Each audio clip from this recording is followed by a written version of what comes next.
Okay, let's talk about something that happens all the time, but people don't talk about enough.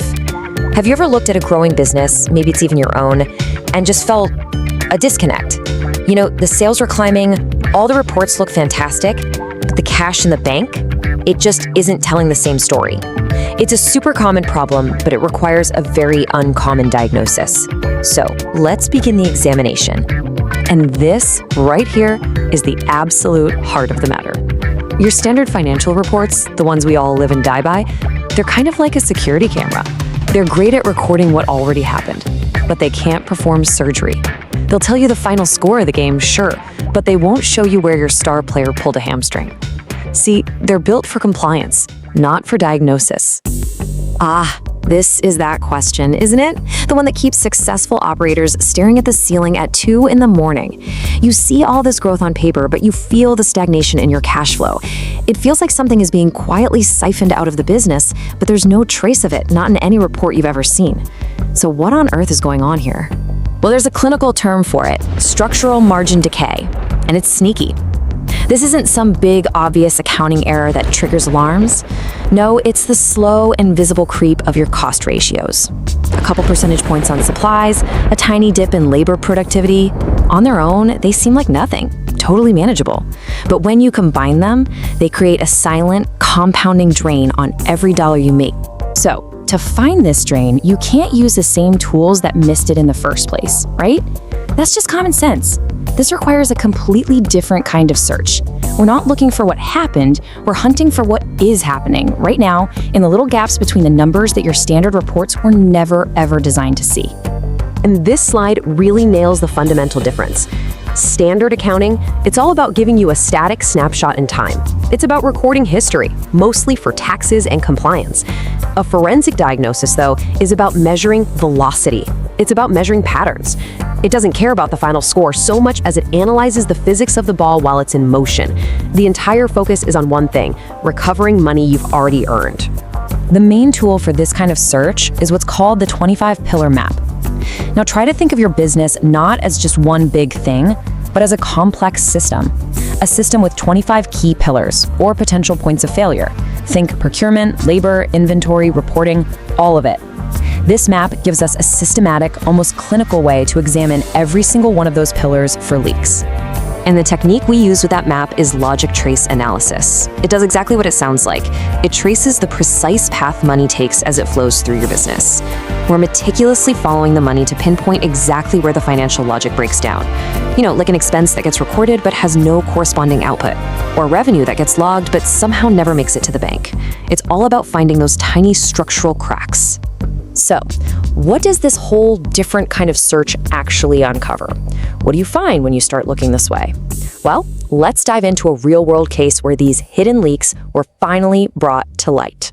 We'll just call this one case FIP 7714A resolved.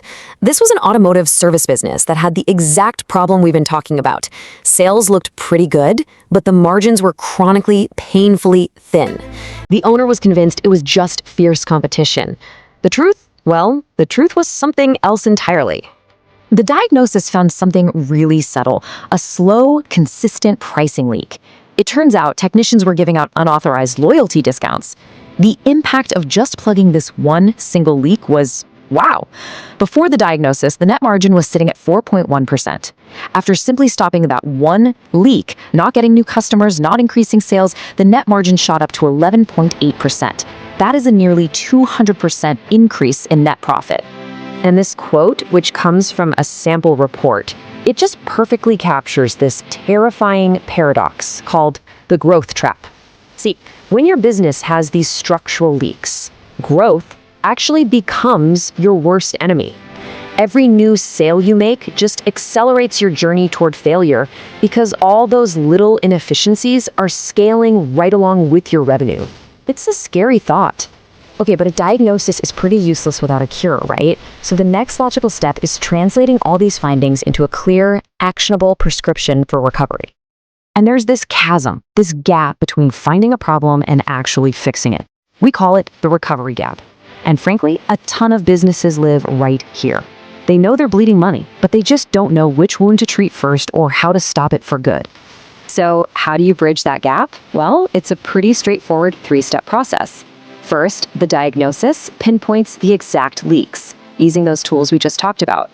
Second, a blueprint gives you a clear, prioritized list of action steps.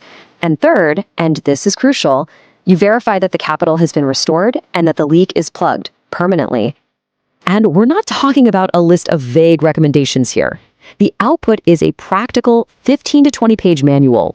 It's literally a recovery blueprint that serves as a step-by-step guide for your team to follow, making sure all that intelligence from the audit actually turns into real, tangible change in your operations.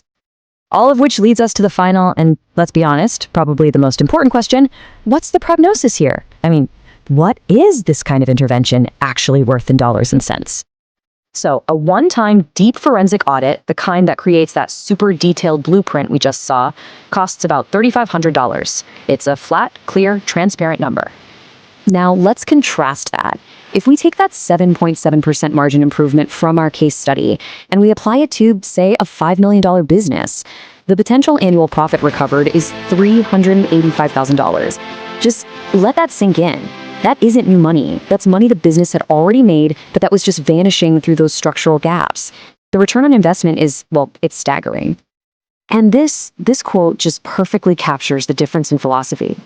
Traditional consultants, they're focused on growth, on adding more water to the bucket. A profit diagnostician is focused on structural integrity, on patching the holes in the bucket first, because you simply cannot grow your way out of a leakage problem. It just doesn't work that way. So we'll leave you with this question to think about. Your profit and loss statement, your P&L, it tells you the final score. And yeah, that's an important number. But is it really showing you the whole game? Or could the foundation of your business be rotting away while every report on your desk is telling you you're winning? That's what a different kind of search is designed to find.